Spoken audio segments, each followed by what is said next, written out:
Hi, pitch deck എന്താണ് pitch deck? എന്തിനാണ് pitch deck? എങ്ങനെ അത് ഉണ്ടാക്കാം? നമുക്കൊരു കൈ നോക്കാം.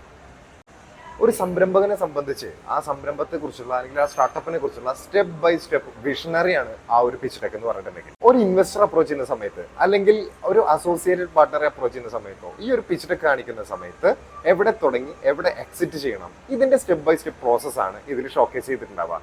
അതിന്റെ ഓപ്പർച്യൂണിറ്റീസ് എന്തായിരിക്കും, അതിന്റെ ത്രെഡ്സ് എന്തായിരിക്കും തുടങ്ങി A to Z കോമ്പറ്റീഷൻസ് എല്ലാ മേഖലകളും അതിൽ ഉൾക്കൊള്ളിച്ചിട്ടുണ്ടാവും. ഇനി എങ്ങനെയാണ് അത് നിർമ്മിക്കാൻ നോക്കാം.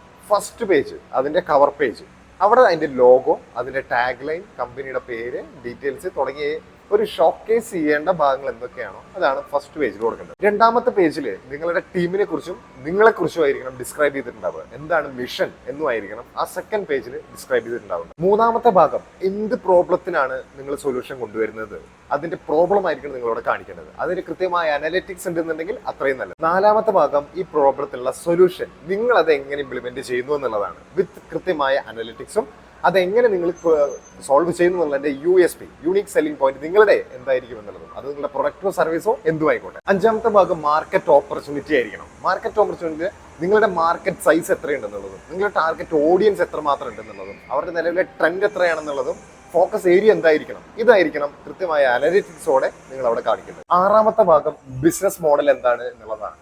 എങ്ങനെ നിങ്ങൾ റവന്യൂ ജനറേറ്റ് ചെയ്യുന്നു, നിങ്ങൾ അതിന്റെ പ്രൈസിങ് സ്ട്രാറ്റജി എങ്ങനെയാണ്, നിങ്ങളുടെ പ്രൊഡക്റ്റോ സർവീസോ എന്തോ ആയിക്കോട്ടെ, ഡിസ്ട്രിബ്യൂഷൻ ചാനലും സെയിൽസ് നെറ്റ്വർക്കും എങ്ങനെയായിരിക്കണം തുടങ്ങിയ കാര്യങ്ങളാണ് ബിസിനസ് മോഡൽ നിങ്ങൾ കാണിക്കുക. ഏഴാമത്തേത് ട്രാക്ഷൻ എന്ന് പറയുന്ന ഭാഗമാണ്. നിങ്ങൾ എത്രത്തോളം ഗ്രോത്ത് കൈവരിക്കാൻ ആഗ്രഹിക്കുന്നു, അത് സെയിൽസിൽ നിന്നോ മാർക്കറ്റിന്റെ ഗ്രോത്തോ എന്തുമായിക്കോട്ടെ, അതിലെ റവന്യൂ സൈഡിലെ ട്രാക്ഷൻ ആയിരിക്കണം ആ ഭാഗത്ത് എക്സ്പെക്ട് ചെയ്യുന്നത് വിത്ത് അനലിറ്റിക്സോടെ നിങ്ങൾ കാണിക്കേണ്ടത്. അതിൽ പിന്നീട് നിങ്ങൾ ഹൈലൈറ്റ് ചെയ്യേണ്ടത് നിങ്ങളുടെ ടീമിനെ കുറിച്ചാണ്.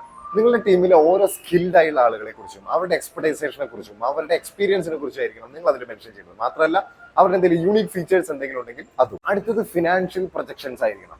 നിലവിലെ ഫിനാൻഷ്യൽ പ്രൊജക്ഷൻസും, അതായത് നിലവിൽ എത്ര ഇൻവെസ്റ്റ്മെന്റ് എടുത്തിട്ടുണ്ട്, നിലവിൽ എത്ര ചെലവായിട്ടുണ്ട്, അതിന് എത്ര റവന്യൂ വരുന്നുണ്ട്, എത്ര സെയിൽസ് ഉണ്ട് എന്നുള്ളതും, എത്ര സാലറി തുടങ്ങിയ കാര്യങ്ങൾ കൊടുക്കുന്നുള്ളതും, ഭാവിയിലെ ഓരോ സ്റ്റേജിലും എക്സ്പാൻഷൻ ഡെവലപ്മെന്റ് അനുസരിച്ച് എത്ര ഫണ്ടുകൾ ഇൻവെസ്റ്റ് ചെയ്യണമെന്നും റേസ് ചെയ്യണമെന്നും അതിന്റെ ROI, റിട്ടേൺ ഓൺ ഇൻവെസ്റ്റ്മെന്റ് തുടങ്ങിയ കാര്യങ്ങളായിരിക്കണം അവിടെ ഷോക്കേസ് ചെയ്യേണ്ടത്. ലാസ്റ്റ് വരേണ്ടത് നിങ്ങളുടെ എക്സിറ്റ് സ്ട്രാറ്റജി എന്താണോ അതാണ്.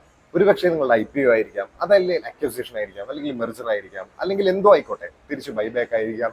നിങ്ങളുടെ എക്സിറ്റ് സ്ട്രാറ്റജി എന്താണോ അത് കൃത്യമായി ഡിഫൈൻ ചെയ്തിട്ടുണ്ടായി. ഇനി ഒട്ടും മറക്കാതെ ഏറ്റവും താഴ്ഭാഗത്ത് കൊടുക്കേണ്ട ഒറ്റ കാര്യമുള്ളൂ, നിങ്ങളുടെ കോൺടാക്ട് ഇൻഫർമേഷൻ. അതോടുകൂടെ അത് കഴിയും.